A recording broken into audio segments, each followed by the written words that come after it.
हमारा आज के क्विज़ का पहला प्रश्न है, छत्तीसगढ़ के किस जिले में पहली बार इंटरनेशनल बैडमिंटन चैंपियनशिप 2022 होने जा रहा है? इसका राइट आंसर है ऑप्शन डी, रायपुर जिले में। प्रदेश की राजधानी रायपुर के international challenge Balbir Singh Juneja indoor stadium में 20 सितंबर से 25 सितंबर 2022 तक इंटरनेशनल बैडमिंटन चैंपियनशिप 2022 होने जा रहा है। बता दें कि भारत में इस साल होने वाले इंटरनेशनल टूर्नामेंट की शुरुआत नागपुर से होगी, जिसके बाद पहली बार रायपुर में इंटरनेशनल चैंपियनशिप का आयोजन किया जाएगा।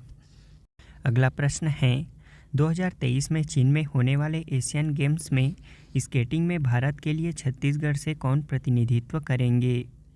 इसका राइट आंसर है ऑप्शन सी, अमितेश मिश्रा। सन 2023 में चीन में होने वाले एशियन गेम्स स्केटिंग में भारत के लिए छत्तीसगढ़ से अमितेश मिश्रा प्रतिनिधित्व करेंगे। बता दें कि 2023 में चीन में होने वाले एशियन गेम्स में स्केटिंग में भारत से 4 खिलाड़ी हिस्सा लेंगे, जिसमें छत्तीसगढ़ के अमितेश का नाम भी तय किया गया है। अमितेश मिश्रा इससे पहले कोलंबिया में हुए वर्ल्ड चैंपियनशिप में भी हिस्सा ले चुके हैं। वे अब तक 20 से ज़्यादा वर्ल्ड और यूरोपियन टूर्नामेंट खेल चुके हैं।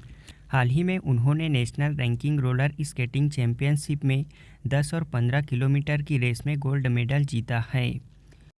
अगला प्रश्न है, खाद्य सुरक्षा कानून लागू करने में छत्तीसगढ़ देश में कौन से स्थान पर है? इसका राइट आंसर है ऑप्शन सी, 19वें स्थान पर। राष्ट्रीय खाद्य सुरक्षा अधिनियम को लागू करने में छत्तीसगढ़ 19वें स्थान पर है। इसमें पहले स्थान पर उड़ीसा, दूसरे स्थान पर उत्तर प्रदेश, तीसरे स्थान पर आंध्र प्रदेश है, जबकि हमारा छत्तीसगढ़ 19वें स्थान पर है।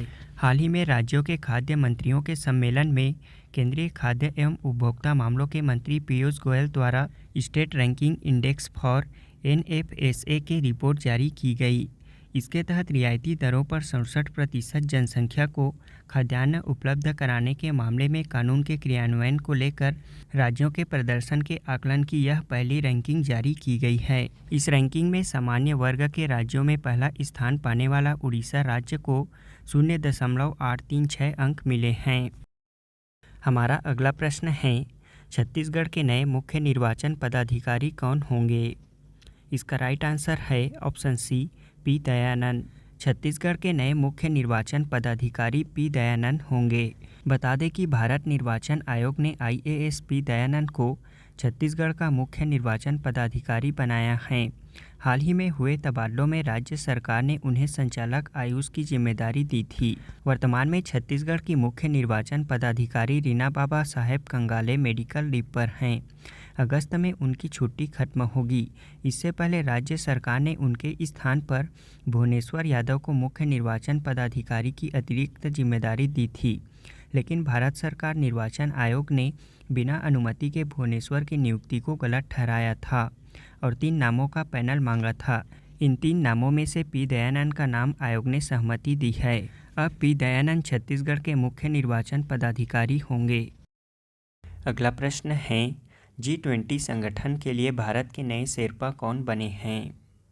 इसका राइट आंसर है ऑप्शन बी, अमिताभ कांत। नीति आयोग के पूर्व CEO अमिताभ कांत भारत के G20 में नए शेरपा बनाए गए हैं। इन्होंने केंद्रीय मंत्री पीयूष गोयल का स्थान लिया है। बता दें कि अंतर्राष्ट्रीय शिखर सम्मेलन में किसी देश की ओर से शामिल होने वाले व्यक्तिगत प्रतिनिधि को शेरपा कहा जाता है।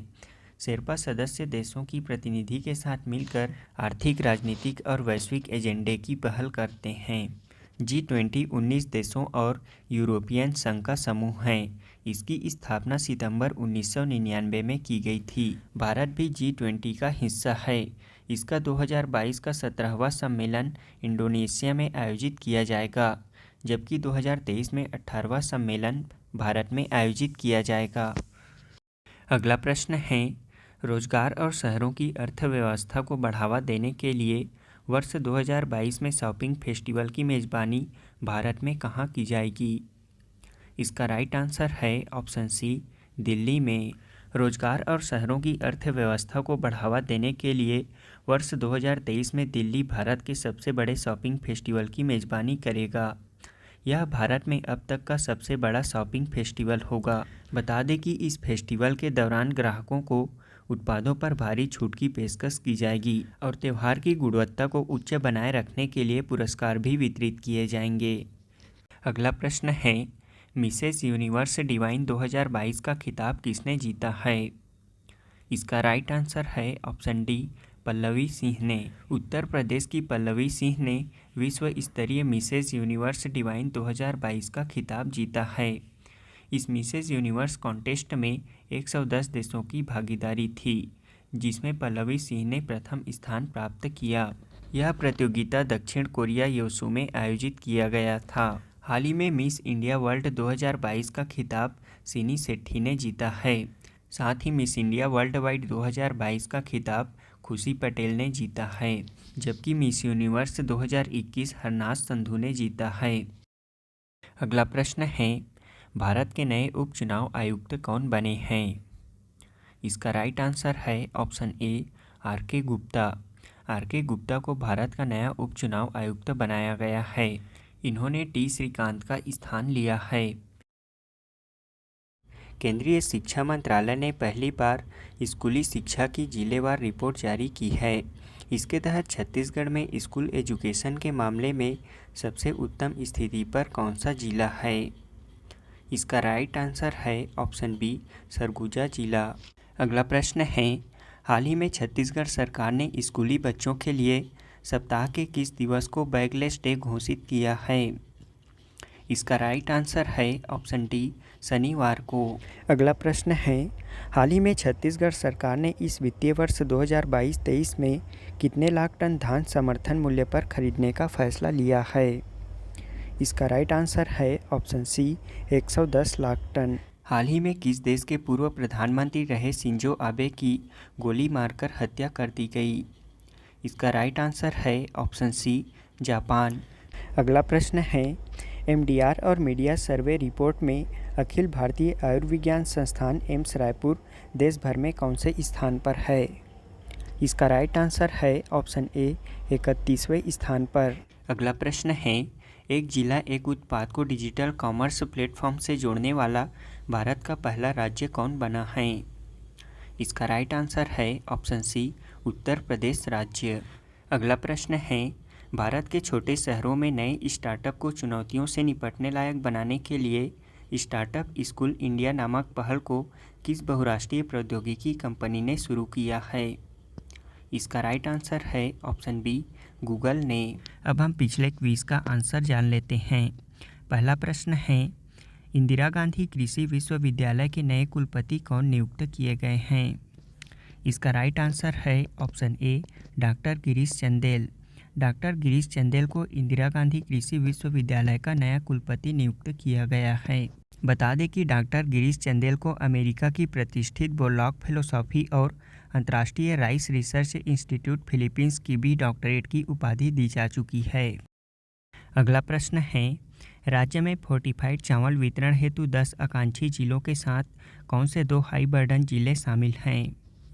इसका राइट आंसर है ऑप्शन डी, कबीरधाम और रायगढ़ जिला। छत्तीसगढ़ में फोर्टिफाइड चावल का वितरण 10 आकांक्षी जिलों के साथ 2 हाई बर्डन जिलों को शामिल किया गया है। इसमें 10 आकांक्षी जिलों के साथ साथ रायगढ़ और कबीरधाम जिला भी शामिल है। राज्य के 10 आकांक्षी जिले हैं कोरबा, राजनांदगांव, महासमुंद, कांकेर, नारायणपुर, दंतेवाड़ा, बीजापुर, बस्तर, कोंडागांव और सुकमा जिला। अगला प्रश्न है, वैश्विक उद्यमिता मॉनिटर 2021-22 की वैश्विक रिपोर्ट के अनुसार व्यवसाय शुरू करने में आसानी के मामले में भारत किस स्थान पर रहा है? इसका राइट आंसर है ऑप्शन सी, चौथे स्थान पर। वैश्विक उद्यमिता मॉनिटर 2021-22 की वैश्विक रिपोर्ट के अनुसार व्यवसाय शुरू करने में आसानी के मामले में भारत चौथे स्थान पर है। इसमें सऊदी अरब सबसे ऊपर और उसके बाद नीदरलैंड और तीसरे स्थान पर स्वीडन है, जबकि भारत चौथे स्थान पर है। अगला प्रश्न है, भारतीय टेबल टेनिस महासंघ की नई अध्यक्ष कौन बनी है? इसका राइट आंसर है ऑप्शन ए, गीता मित्तल। भारतीय टेबल टेनिस महासंघ की नई अध्यक्ष गीता मित्तल बनी हैं। गीता मित्तल जम्मू कश्मीर उच्च न्यायालय की पूर्व मुख्य न्यायाधीश थीं। हमारा अगला प्रश्न है, प्राकृतिक खेती को बढ़ावा देने के लिए जीवा कार्यक्रम को किस बैंक ने शुरू किया है? इसका राइट आंसर है ऑप्शन बी, नाबार्ड ने। राष्ट्रीय कृषि और ग्रामीण विकास बैंक नाबार्ड ने प्राकृतिक खेती को बढ़ावा देने के लिए जीवा कार्यक्रम की शुरुआत की है। इसका उद्देश्य कृषि पारिस्थितिकी सिद्धांतों को प्रभावी ढंग से लागू करने के लिए दीर्घकालिक स्थिरता और पहले से मौजूद सामाजिक और प्राकृतिक पूंजी को कुशल खेती की ओर बदलना है। जीवा एक कृषि पारिस्थितिकी आधारित कार्यक्रम है जो कि नाबार्ड के वाटरशेड कार्यक्रम के तहत कई परियोजनाओं का एक सम्मेलन है और इसमें 11 राज्यों को लागू किया गया है। बता दें कि नाबार्ड की स्थापना सन 1982 में की गई थी। इसका मुख्यालय मुंबई में स्थित है। हमारा आज के क्विज़ का पहला प्रश्न है, वर्तमान में छत्तीसगढ़ के कितने जिला अस्पतालों में राष्ट्रीय स्वास्थ्य मिशन के अंतर्गत राष्ट्रीय निःशुल्क डायलिसिस कार्यक्रम चलाया जा रहा है? दूसरा प्रश्न है, प्रदेश का कौन सा अस्पताल टीएनबी कोर्स के लिए मान्यता हासिल करने वाला छत्तीसगढ़ का पहला संस्था बना है? तीसरा प्रश्न है, केंद्रीय माध्यमिक शिक्षा बोर्ड के नए अध्यक्ष कौन बने हैं? चौथा प्रश्न है, भारतीय रेलवे द्वारा देश की सबसे बड़ी कुश्ती अकादमी कहाँ स्थापित की जाएगी? पांचवा प्रश्न है, 2022 में जूनियर नंबर 1 वाली पहली भारतीय महिला बैडमिंटन खिलाड़ी कौन बनी हैं?